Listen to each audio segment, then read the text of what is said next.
अस्सलाम वालेकुम दोस्तों, मेरा नाम है उसामा रशीद और आप लोग देख रहे हैं YouTube channel infotech hub. Abu Lahab का असल नाम अब्द अल उज़ा बिन अब्दुल मुत्तलिब था। ये एक मक्का का बहुत मशहूर शख्सियत था। इसका ताल्लुक बनु हाशिम से था और ये मोहम्मद सल्लल्लाहु अलैहि वसल्लम का चचा भी था। अब्द अल उज़ा को अबू लहब इसलिए कहा गया क्योंकि उसका चेहरा लाल रंग का था, जो कि खुशनुदी और तकब्बुर को जाहिर करता था। ये नाम उसकी शख्सियत और इस्लाम के दुश्मन होने की वजह से मशहूर हुआ। जब मोहम्मद सल्लल्लाहु अलैहि वसल्लम ने इस्लाम का पैगाम मक्का के लोगों को पहुंचाना शुरू किया तो उनका ये चचा आप सल्लल्लाहु अलैहि वसल्लम के दुश्मनों में शामिल हो गया। जब मोहम्मद सल्लल्लाहु अलैहि वसल्लम ने इस्लाम का पैगाम देना शुरू किया तो अबू लहब ने इस्लाम और मोहम्मद सल्लल्लाहु अलैहि वसल्लम का मजाक उड़ाया और वो कुफ्फारे मक्का के साथ बैठकर रसूलुल्लाह सल्लल्लाहु अलैहि वसल्लम के खिलाफ साजिशें बनाया करता था। एक बड़ी मिसाल जो अबू लहब की नफरत और तकब्बुर को दिखाती है वो ये है कि जब मोहम्मद सल्लल्लाहु अलैहि वसल्लम ने इस्लाम का पैगाम देना शुरू किया तो सबसे पहले उन्होंने अपने ख़ानदान को दावत दी। ये दावत मक्का के सबसे अहम लोगों को बुलाने की कोशिश थी, लेकिन जब आप सल्लल्लाहु अलैहि वसल्लम ने ये इस्लाम का पैगाम दिया तो अबू लहब ने इस दावत को ना सिर्फ नज़रअंदाज किया बल्कि इसे अपनी इज्जत का ख़तरा समझा। सिर्फ यही नहीं, जब रसूलुल्लाह सल्लल्लाहु अलैहि वसल्लम इस्लाम का पैगाम देने मक्का के घरों में जाया करते तो अबू लहब आप सल्लल्लाहु अलैहि वसल्लम के पीछे पीछे जाता और तमाम लोगों को कहा करता कि ये मेरा भतीजा पागल हो चुका है और मजनून हो चुका है, इसकी बात ना मानना। जब रसूलुल्लाह सल्लल्लाहु अलैहि वसल्लम ने अपनी नबुवत का ऐलान किया और अल्लाह ने रसूलुल्लाह सल्लल्लाहु अलैहि वसल्लम को हुक्म दिया कि अपनी कौम को खुल्लम खुल्ला इस्लाम की दावत दें तो आप सल्लल्लाहु अलैहि वसल्लम ने सफ़ा पहाड़ी पर चढ़कर आवाज़ दी, अगर मैं तुमसे कहूं कि इस पहाड़ी के पीछे एक लश्कर तुम पर हमला करने वाला है तो क्या तुम मुझे मान लोगे? सबने जवाब दिया हाँ, क्योंकि आपको हमने कभी झूठ बोलते नहीं देखा। फिर रसूलुल्लाह सल्लल्लाहु अलैहि वसल्लम ने फरमाया, मैं तुम्हें एक अजीम अजाब से डराता हूँ, अल्लाह की तरफ से मैं तुम्हारे लिए एक पैगाम लाया हूँ। ये सुनते ही अबू लहब गुस्सा हो गया और बदतमीजी से कहने लगा, तेरी बर्बादी हो, क्या तूने इस काम के लिए हमें जमा किया है? अबू लहब के हर अमल का जवाब अल्लाह की तरफ से दिया गया और ये जवाब कुरान में वाज़ेह तौर पर दिया गया है। सूरह अल मसाद जो कि कुरान की एक सूरह है, उसमें अबू लहब का अंजाम बयान किया गया है। तब्बत यदा अबी लहबिन व तब,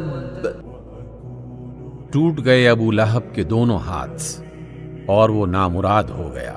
मा अग़ना अन्हु मालुहु व मा कसब, ना ही उसका माल उसके किसी काम आया और न वो जो उसने कमाया। सयस्ला नारन ज़ात लहब, जरूर वो भड़कती हुई आग में डाला जाएगा। वम्रअतुहु हम्मालतल हतब, और उसके साथ उसकी बीवी भी होगी जो लगाई बुझाई करने वाली थी। फी जीदिहा हब्लुम मिन मसद, उसकी गर्दन में मूंज की रस्सी होगी।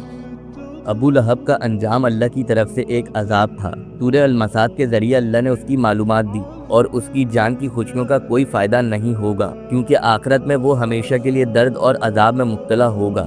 इस सूरह का पैगाम ये था, जो लोग इस्लाम के दुश्मन होते हैं उनका कोई भी दुनिया और आखिरत में फ़ायदा नहीं होता। अल्लाह ने ये भी फरमाया कि वो और उसकी बीवी दोनों जहन्नुम में एक साथ होंगे। अबू लहब और उसकी बीवी उम्मे जमील हमेशा रसूलुल्लाह सल्लल्लाहु अलैहि वसल्लम को तंग करते। उम्मे जमील कांटों और खारीदार लकड़ियों को रसूलुल्लाह सल्लल्लाहु अलैहि वसल्लम के रास्ते में डाल दिया करती ताकि आपके पाँव जख्मी हो जाएं। अबू लहब का ज़िंदगी में और उसके बाद भी इस्लाम के लिए जो जज्बात थे वो एक मिसाल बन गए। इस्लाम के दुश्मनों के लिए जो रसूलुल्लाह सल्लल्लाहु अलैहि वसल्लम के रास्ते में रुकावट डाल रहे थे, अल्लाह की तरफ से सबक दिया गया कि उनका अंजाम कैसा होगा।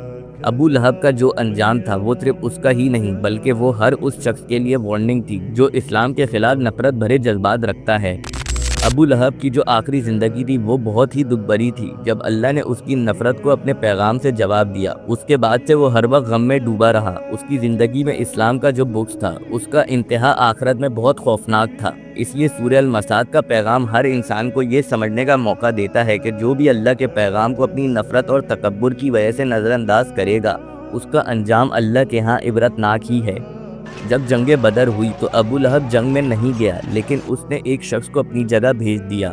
جب مسلمان فتح یاب ہوئے تو ابو لہب حد سے زیادہ غصے میں تھا۔ کچھ ہی دنوں بعد اس کو خطرناک بیماری طاعون لگ گئی اور لوگ اس سے نفرت کرنے لگے۔ اس کا جسم سڑنے لگا اور لوگ اس کے پاس جانے سے ڈرتے۔